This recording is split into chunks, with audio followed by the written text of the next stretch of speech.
વિસ્તારથી વાત કરીશું। શરૂઆત કરીએ છીએ બનાસકાંઠાના સમાચારથી, જ્યાં લોકો પારાવાર મુશ્કેલીનો સામનો કરી રહ્યા છે। બનાસકાંઠાના પાલનપુરમાં ધોધમાર વરસાદથી પાણી ભરાઈ ગયા છે। પાલનપુરમાં અનેક નીચાણવાળા વિસ્તારોમાં પાણી ભરાયા। ચાણક્યપુરી સોસાયટીના લોકો ઘરોમાં કેદ થવા મજબૂર બન્યા છે, કારણ કે ઘરની અંદર જ એટલું પાણી ભરાઈ ગયું છે। ઘરની બહાર ઘૂંટણસમા પાણી, તો ઘરની અંદર પણ પાણી જ પાણી છે। ગુજરાત ફર્સ્ટની ટીમ જ્યારે ચાણક્યપુરી સોસાયટીમાં પહોંચી હતી અને ગ્રાઉન્ડ ઝીરો રિપોર્ટિંગ કર્યું, તો લોકોનો આક્રોશ ફાટી નીકળ્યો। લોકોએ ગુજરાત ફર્સ્ટની ટીમનો તો આભાર માન્યો, પરંતુ તંત્ર સામે જે આક્રોશ વ્યક્ત કર્યો છે, અને આક્રોશ વ્યક્ત કરતા કરતા એ માત્ર આક્રોશ નહોતો, એ મહિલાઓની વેદના હતી। એ વ્યક્ત કરતા કરતા આંખોમાંથી આંસુ સરી પડે છે, પરંતુ જાડી ચામડીના અધિકારીઓને તો એ પણ નહીં ખબર પડે કે આંસુ એ દર્દના છે। ઘરમાં પાણી ભરાઈ જવાના કારણે લોકોએ ધાબા ઉપર રાતવાસો કરવો પડે છે, અને આવી કપરી પરિસ્થિતિ છે। શું છે સમસ્યા એ પણ આપ જુઓ।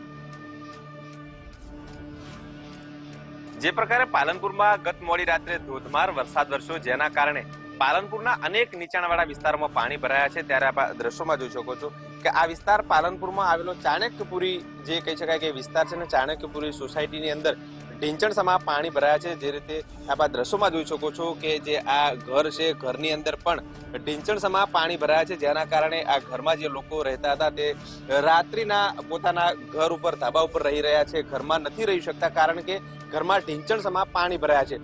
વર્ષોથી આ પ્રશ્ન છે, વર્ષોથી આ હાલાકી લોકોને પડી છે, પરંતુ તંત્ર દ્વારા કોઈ પણ પ્રકારની પાણી નિકાલ માટેની વ્યવસ્થા કરવામાં ન આવતી હોવાને કારણે અહીંના લોકો ત્રાહિમામ પોકારી ઉઠ્યા છે। અહીંના લોકોને બહાર પણ નહીં નીકળી શકતા, કારણ કે અહીં ઢીંચણસમું પાણી ભરાઈ રહી છે, જેના કારણે લોકો મુશ્કેલીમાં મુકાયા છે। એટલે આ વિસ્તારના લોકોની માંગણી છે કે તંત્ર દ્વારા અહીંથી પાણીનો નિકાલ કરવામાં આવે, તેવી અત્યારે તો આ લોકોને છે તે માંગણી કરી રહ્યા છે। ત્યારે આ લોકોનો છે તેમની સાથે સીધો વાત કરવાનો પ્રયાસ કરીશું। શું કહેશો બેન, આ વિસ્તારમાં કેટલા વર્ષથી પાણી ભરાય છે અને કેટલી તકલીફ પડે છે? દર વખતે આવું જ થાય છે, દર વરસાદમાં ચોમાસામાં આવું થાય છે। આવું જ વેઠીએ છીએ અમે જ પાણી ડેડો સાપ બાપ બધા તણાય છે, અમારે નીકળવાનું મુશ્કેલ થાય છે। બોલો ઓકે, અન્ય બેન સાથે પણ વાત કરવાનો પ્રયાસ કરું છું। બેન, અહીંયા આગળ તકલીફ કેવા પ્રકારની પડે છે? પાણી ભરાઈ ગયું છું, આખી રાતના પણ તમે અહીંયા બેઠા છો? અહીંયા સાહેબ આખી રાતના અમે હેરાન થઈએ છીએ। અમે અત્યારે એવી પરિસ્થિતિ બેઠી છીએ કે તમને નથી પૂછાતું કે અમારા પાણીના નિકાલ કશું કરો, કે અમારા બાળકો બીજું બહુ હેરાન થાય છે, ને બીજાના વ્યક્તિના ઘરે અમે અત્યારે બેઠા છીએ।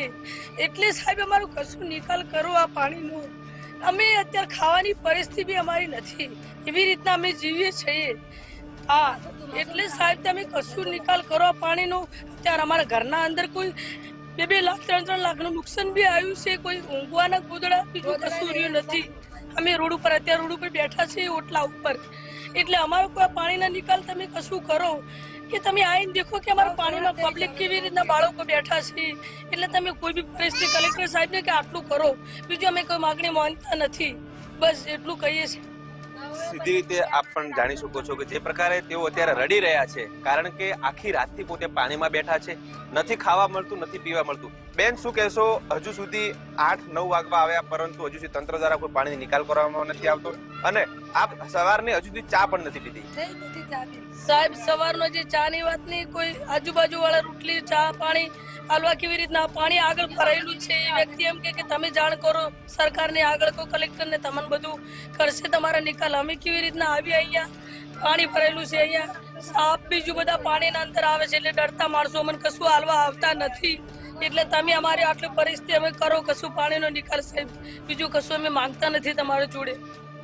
જે પ્રકારે આપ જોયું કે પ્રકારે કે આખી રાતનો વરસાદ પડી રહ્યો છે, લગભગ 2 વાગે આજુબાજુ પાલનપુરમાં વરસાદ શરૂ થયો હતો, જેના કારણે લોકોના ઘરોમાં પાણી ઘૂસ્યા છે। લોકો અત્યારે રડી રહ્યા છે, તેમની માંગણી છે કે તંત્ર દ્વારા પાણીનો નિકાલ કરવામાં આવે। ત્યારે અન્ય મહિલાઓ સાથે વાત કરીશું। શું કહેશો બેન, કેટલી તકલીફ છે? બહુ તકલીફ છે સાહેબ, બહુ તકલીફ હતી બહાર છે, કોઈ દેખાય નથી આવી રાતુમાંથી। આ 9 વાગી ગયા તો કોઈ આવ્યું નથી કે કેવું છે? ઓકે બેન, સવારના આપ ચા પાણી કર્યા વગર હજુ સુધી બેઠા છો? શું કહેશો? ચા વગેરે બેઠા, ચા વગેરે ને પાણી તો ગટરનું પાણી, પીવાના પાણી તો પડ્યું, હવે પીવાનું પાણી નથી તો ચાની શું વાત કરો તમે? બધું ત્યાં બગડી પાણી તારે બોલો। છોકરાનું આટલા નોના ને આટલું ઓઢવાનું નહીં, રૂમાલે નહીં ઓઢવાનું, બોલો।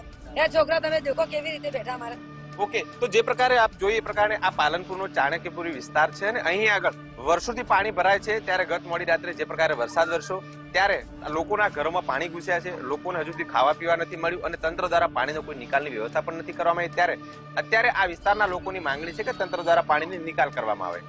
કમલેશ નાભાણી, ગુજરાત ફર્સ્ટ, બનાસકાંઠા. આ બનાસકાંઠાના દ્રશ્યો આપણે જોયા જ્યાં લોકો વેદના ઠાલવી રહ્યા છે, મહિલાઓની આંખોમાંથી આંસુ સરી પડે છે અને આક્રોશ પણ વ્યક્ત કરી રહ્યા છે. અને ગઈકાલે આખી રાત જ્યારે વરસાદ વરસ્યો હતો ત્યારબાદ સવારના દ્રશ્યો છે. જો કે હાલ મારી સાથે સંવાદદાતા કમલેશ નાભાણી જોડાઈ ગયા છે ફોન લાઈન ઉપર. કમલેશ, અત્યારે શું પરિસ્થિતિ છે બનાસકાંઠામાં અને દર વર્ષે જો આ વિસ્તારમાં આટલું પાણી ભરાઈ જતું હોય છે તો પછી તંત્ર શું કામગીરી કરે છે અહીં?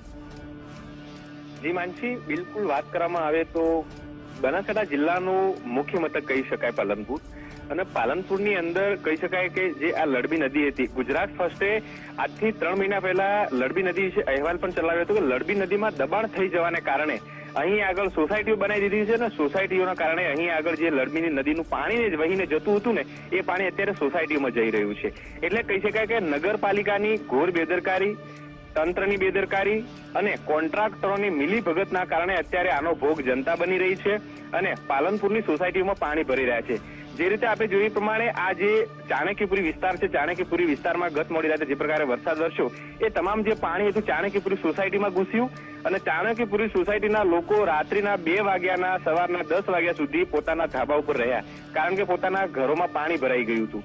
અને તેમ છતાં પણ તંત્ર દ્વારા કોઈ પણ જાતની દરકાર લેવામાં નથી આવતી કે નથી તો પાણી નિકાલ માટેની કોઈ વ્યવસ્થા કરવામાં આવી. ત્યારે ગુજરાત ફર્સ્ટ જયારે ગ્રાઉન્ડ રિપોર્ટ કર્યો, ગુજરાત ફર્સ્ટ જયારે એમની વેદના સાંભળવા ગયું ત્યારે ગુજરાત ફર્સ્ટ સાથે વાતચીત કરતા ત્યાંની મહિલાઓ છે તે રડી પડી કે અમે ભાઈ સવારના અહીં ત્યાં આગળ અમે રાત્રિના 2 વાગ્યાના અહીં બેઠા છીએ, અમને કોઈ ચા પાણી નથી કરાવવા આવતું કે નથી તો કોઈ અમારું સાર સંભાળ લેતું. એટલે આ પાલનપુર નગરપાલિકાની ઘોર બેદરકારી છે જેના કારણે આજે પાલનપુરની જનતા પીસાઈ રહી છે. જી માનસી. જી કમલેશ, આભાર આપનો. પાલનપુર નગરપાલિકાની ઘોર બેદરકારીના કારણે લોકોએ આટલી હાલાકી વેઠવાનો વારો આવે છે, પરંતુ એસી ઓફિસમાં બેસેલા એ અધિકારીઓને નહીં સમજાય કે કેટલી સમસ્યા છે અને આવા સાપ જે પાણીમાં ફરતા હોય એવા પાણીમાં રહેવું, અવર જવર કરવું કેટલું મુશ્કેલ છે, કારણ કે લોકોની ઘરોની અંદર પણ એ જ પાણી ભરાઈ ગયા છે.